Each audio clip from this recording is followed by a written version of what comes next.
नमस्ते, सत श्री अकाल, आदाब। मैं एडवोकेट हरी लाइक पुर्तगाल हैरी की तरफ से आप सभी का स्वागत करता हूं। दोस्तों, आप सभी लोगों को सवाल पड़ा है कि सर जी हमारे पोर्टल पे ऐसा लिख के आ रहा है कि the preliminary hearing has been concluded and your case is being reviewed based on the information that has been gathered, ऐसे करके आपको अगर अपने पोर्टल पे दिख रहा है तो इसका मतलब क्या है। कई लोगों ने सेम सवाल पूछा है, तो बस वही बोला हुआ है उन्होंने कि आपकी जो भी इंफॉर्मेशन, जो भी आपके डॉक्यूमेंट्स हैं हमें मिल चुके हैं और हम उस पर अभी एनालाइज कर रहे हैं। एनालाइज करने के बाद हम रिजेक्शन या एक्सेप्टेंस ऐसे देंगे। तो इसमें डरने की बात है नहीं, ये तो नॉर्मल आपको स्टेटस है जो आपको पता चला है, ठीक है, दैट्स इट।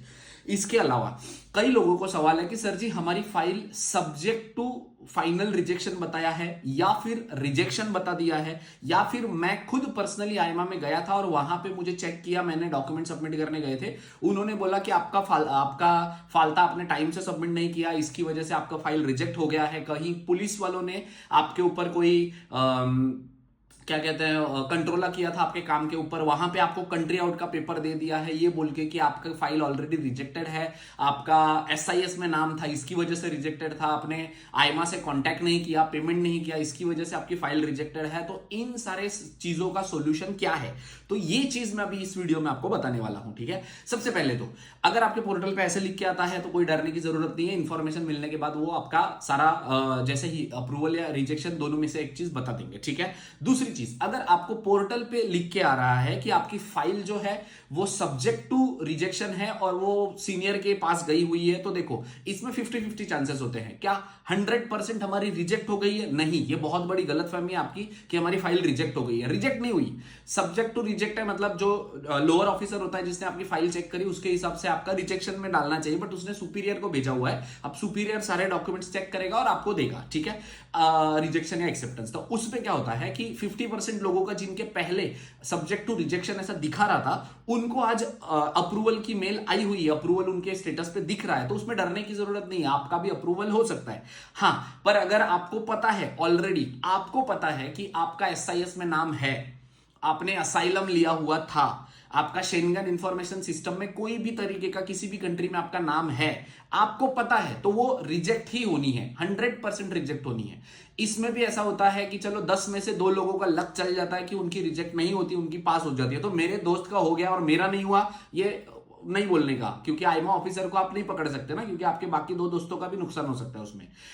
दूसरी चीज, आपने अगर डॉक्यूमेंट्स आपके जो फालता आए हुए थे वो आपने प्रॉपर तरीके से सबमिट नहीं किए, कई लोग यहां से बाहर रहते हैं पोर्तुगाल के और वो टैक्सेस पे करते हैं या पैसा देते हैं और सारी चीजें, आप डॉक्यूमेंट्स उनको सबमिट नहीं करते हो टाइम से और आपका एक्सपायर हो जाता है पोर्टल, उसके बाद आप 3-4 महीने 6 महीने तक आप कोई भी डॉक्यूमेंट्स नहीं देते हो, इस केस में भी आपकी फाइनल रिजेक्शन हो सकती है।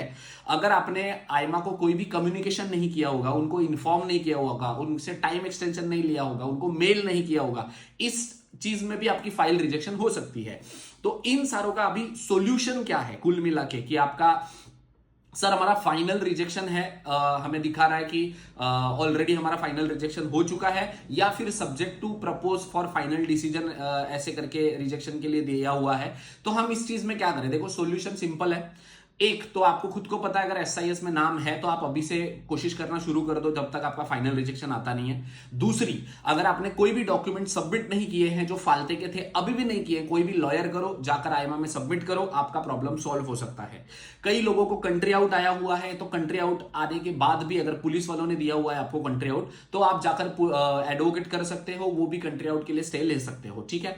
इन तीनों के अलावा एक और चीज मैं आपको बताना चाहूंगा कि अगर आपकी फाइल सब्जेक्ट टू रिजेक्शन है तो आपको मतलब आईमा में गए थे आप और आपको पर्सनली उन्होंने बताया है कि आपकी रिजेक्ट हो चुकी है, तो क्या करना है? तो आप कुछ नहीं कर सकते हो, आपको वेट करना है जब तक आईमा की तरफ से एक मेल नहीं आती कंट्री आउट की या फाइनल रिजेक्शन की, क्योंकि उसमें रीजन लिखा होता है। तो मान लो अगर आप एडवोकेट करते हो तो एडवोकेट किस बेसिस पे उनसे लड़ेगा ना, किस बेसिस पे अपना आर्ग्यूमेंट रखेगा, तो उनको वो लेटर होना जरूरी है, तब तक के लिए आपको वेट करना है, ठीक है। अब मेरे ख्याल से मैंने इन सारी चीजों को ऑलरेडी बता दिया है इस वीडियो में। अभी आप सोचो और आपको इसके रिलेटेड और कोई इंफॉर्मेशन या गाइडेंस चाहिए होगी तो वीडियो के नीचे कमेंट कर सकते हैं। Thank you so much.